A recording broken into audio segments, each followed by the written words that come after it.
자, 여러분들 TV나 TV 드라마나 영화에서 보면 그 죄인들이 법정에 서서 재판을 받는 장면을 본 적이 있으실 거예요. 이와 마찬가지로 하늘에서도 하늘 법정이 열리게 되는데 재판장은 우리 거룩하시고 의로우시고 또 영원한 율법을 근거로 죄인들을 심판하시는 하나님이십니다. 재판장이 그 엄숙한 재판장 이 법정 앞에 하나님이 재판장으로 서 계시는 거예요. 근데 그 기준은 우리가 그 일반 법정에서도 보면 판사들이 그 법전을 기준으로 해서 이제 형량을 내리게 되는 거거든요. 유죄와 무죄를 선고하게 되는 건데 하나님께서는 자신의 말씀이자 영원한 율법인 그 율법을 근거로 우리의 죄를 판단하시고 심판하시는 결정을 내리시게 되는 거예요. 그런데 이제 우리에게 문제가 있습니다. 우리가 그 칼빈주의 5대 교리를 배운 것처럼 인간이 전적으로 타락했고 전적으로 무능력한 존재이다. 죄로 말미암아. 그래서 아담 이후로 모든 죄인들은 로마서 5장에 나와 있는 것처럼 하나님의 영광에 이룰 수 있다 없다? 없다는 거예요. 죄 때문에. 그러니까 영적으로 아픈 게 아니라 정확한 표현에 의하면 영적으로 너희가 허물과 죄로 죽었다.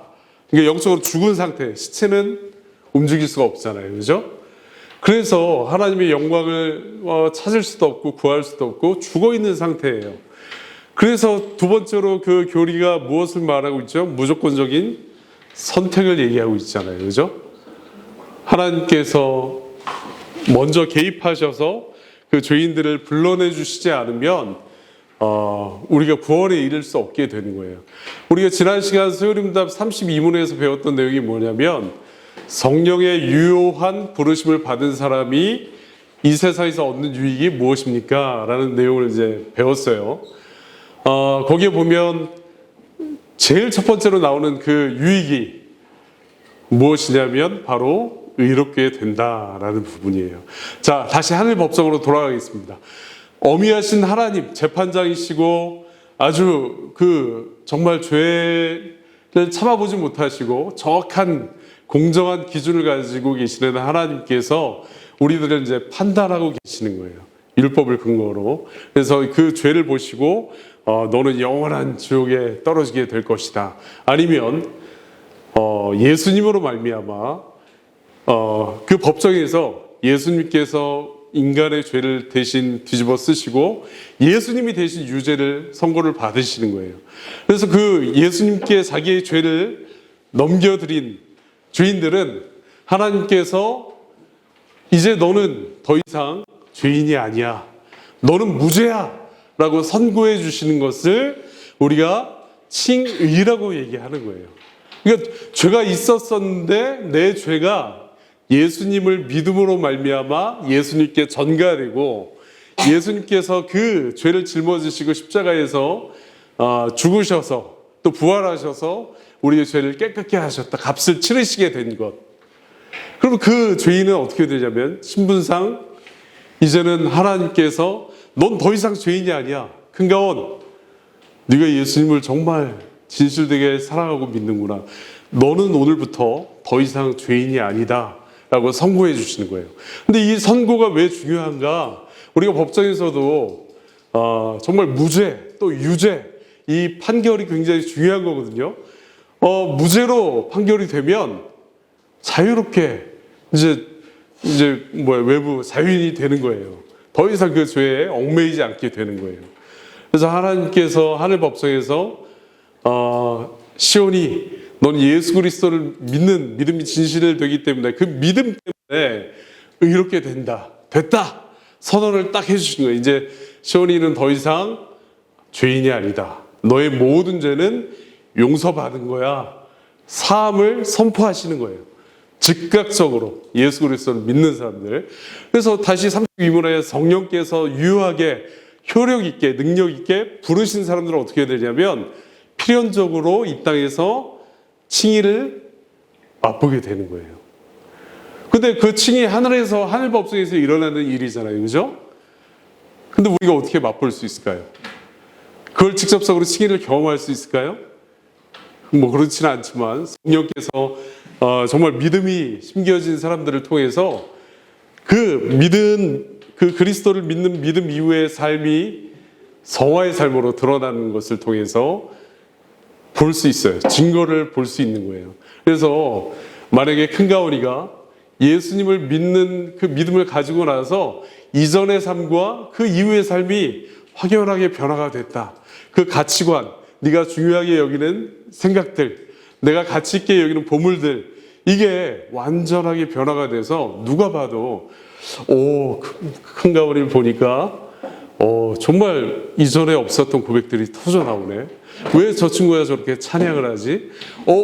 가오리가 예전에는 기도를 막 오늘 해야 돼 라고 이렇게 부모님이 강조를 해도 기도하고 싶은 마음이 없었어요. 그런데 이제 억지로 하지 않는 거예요. 이제 누가 너 예배 드리지 마, 예배하지 마 라고 이렇게 강요를 한다면 싫어요. 저는 정말 하나님을 사랑하기 때문에 하나님을 예배하고 싶어요. 저를 막지 말아주세요. 그래서 저의 최고의 가치가 하나님이시기 때문에 성경에 말씀하신 바 예수님께서도 너의 모든 마음을 다하고 힘을 다하고 뜻을 다해서 하나님을 섬기라고 말씀하셨고, 저는 그 말씀이 너무 합당하게 믿어서요. 너무 그 말씀이 좋아요. 사랑스러워요. 그래서 저는 그렇게 하고 싶습니다. 그래서 그 삶이 계속적으로 믿음의 증거들이 넘치게 되는 걸 성화라고 하는 것이고, 그 성화된 삶을 보고 큰가오리는 그게 언제인지 모르지만 믿음으로 말미암아 하늘 법성에서 무죄를 선고받았구나, 의롭다함을 입게 되었구나. 그래서 여러분들 이 손 보세요. 이게 무슨 색이야? 내 손이, 주먹이 블랙이잖아. 블랙, 그죠? 이런 여러분의 이 죄악된 상태가 어떻게 되는 거냐면 그리스도의 의가 덧입혀짐으로 어떻게 보여요? 이제 하나님 보시기에 의롭게 된 상태로 보시는 거예요. 이해가 됩니까? 하나님께서 의롭게 여겨주시는 거예요. 예수님의 그 보혈을 힘입어서 이제 큰가오리를 더 이상 죄인으로 보시지 않고 자녀로 보시고 의롭게 여기시는 거예요. 하나님께서. 근데 그 중심에 무엇이 있는가? 우리의 노력으로 나는 오늘 죄를 졌지만 내일부터는 이제 죄를 짓지 않을 거야. 이렇게 노력해서 죄가 없어지게 되나요? 돼요, 안 돼요? 장가오니. 내가 정말 나 오늘부터 결단해야지. 내일부터는 오늘 이 거짓말을 했는데 앞으로는 더 이상 절대 거짓말하지 않을 거야. 이렇게 한다고 해서 거짓말을 안 하게 돼요? 하게 돼요? 하게 되죠. 죄 때문에. 그 죄의 문제가 해결되지 않았기 때문에. 여러분의 어떤 노력으로도 행위로도 해결될 수 없는 거예요. 근데 이런 노력을 하는 사람들이 여전히 교회 내에도 많이 있어요. 우리가 얼마 전에 10월 31일 날, 그게 무슨 날인지 아세요, 여러분? 약 500년 전에 마틴 루터 목사님이 비텐베르그 대학 앞에 정말 그 반박문을 걸면서 종교개혁이 일어났던 그 날을 기념하는 종교개혁 기념일이에요. 저희도 이제 종교개혁 기념주일날 이제 귀한 은사를 모시고 말씀을 들었는데, 그때 마틴 루터 목사님도 여전히 그 당시에 교회가 영적으로 암흑기였어요. 그러니까 세상적으로는 그냥 발전을 하고 있던 시기였지만 영적으로는 정말 칠흑같이 어둠이 뒤덮었던 시기였어요. 그게 왜 그러냐면 바로 오늘 이 배우는 내용, 칭의, 무엇으로 말미암아 의롭게 되는가의 문제를 그분들은 알지 못했기 때문에 그래요. 그래서 루터 목사님도 어떻게 했냐면 자기가 죄에 막 이렇게 음란한 생각이 들고 거짓말하고 싶은 마음이 들 때 어떻게 했냐? 채찍으로 자기를 막 때렸어요. 그 당시에는 그런 일들이 그 고행을 하고 수행을 하는 것을 굉장히 좋은 일로 여겼거든요. 여러분들 이렇게 채찍으로 세게 살살 이렇게 때리는 게 아니라 세게 맞으면 어떻게 돼요? 온통 신경이 집중되겠죠. 아픔에. 그죠? 그 순간만큼은 죄를 잊을 수 있다고 해서 그런 방법을 택한 거예요. 또 무릎으로 그 돌 계단을 기어 올라가요. 이렇게 무릎으로 탁탁 찍으면서 무릎이 피가 나고 정말 그 고통 속에 계단을 올라가는 거예요. 왜? 죄의 문제를 해결하고 싶어서, 더 깨끗하게 되고 싶어서, 하나님 보실 때 내가 더 인정받고 싶은 마음이 있기 때문에. 그런 마음이 없는 사람은 그런 일 시도조차도 안 하겠죠. 그런데 루터 목사님이 어느 날은 성경을 묵상하다가 로마서 말씀을 보시다가 이 칭의에 대해서 깨닫게 되신 거예요. 그래서 이제 종교개혁이 일어난 거거든요. 나의 노력, 나의 의지, 나의 결단은 하나님 보시기에 걸레와 같은 것이구나. 누더기와 같다. 이건 아무 의미가 없는 거예요. 내가 아무리 이걸로 치장을 해도 하나님 보실 때는 더러운 누더기에 찌꺼기에 불과한 거예요. 그러니까 아까 말한 것처럼 그냥 내가 아무리 노력을 해도 이 까만색이 계속 그냥 더 시커매지는 거예요.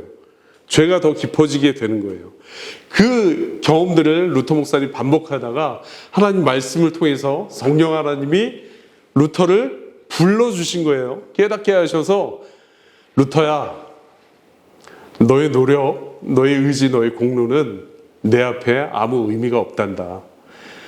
오직 예수님을 내 아들을 너에게 주었으니 그 예수 그리스도를 진실되게 믿는 믿음이 있는 사람은 그런 노력이 없어도 그 믿음을 통해서 구원을 받게 되는 거야. 의롭게 되는 거야. 이제는 네가 불안해할 필요가 없어.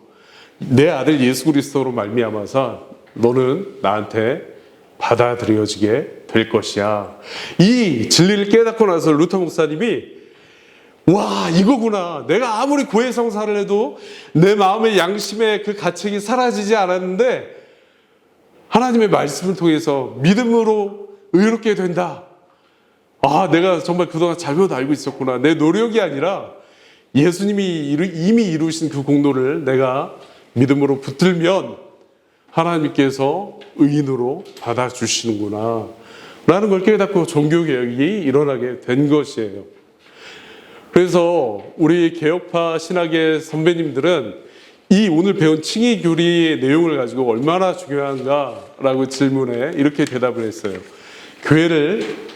주님의 몸된 교회를 넘어지게 하기도 하고 든든하게 세우는 교리가 되기도 한다. 즉 칭의교리가 오류가 있거나 그 예전처럼 공로주의가 있거나 다른 데 결단으로 구원을 얻는다는 생각을 가진 그 칭의교리를 가지고 있는 사람들은 결코 구원에 이를 수 없다는 거예요. 그리고 교회가 넘어지게 된다. 그러나 오늘 배운 것처럼 그리스도로 오직 예수님을 믿는 믿음으로 의롭게 된다는 사실을 믿는 그 교회와 구성원들은 든든하게 하나님께서 세워주실 것이다. 이제 더 이상 심판의 저주와 율법의 저주를 두려워하지 않고 하나님 앞에 원수되었던 상태에서 자녀로 기쁨으로 기도할 때 그런 기도가 나오는 거예요. 하나님 아버지, 하나님 아버지, 아빠, 아버지 이렇게 고백할 수 있는 거예요. 그래서 성령께서 아바 아버지라 부를 수 있게 우리를 인도하신다고 약속해 주신 거예요. 그죠? 자, 여기까지 하고 우리 같이 기도하겠습니다.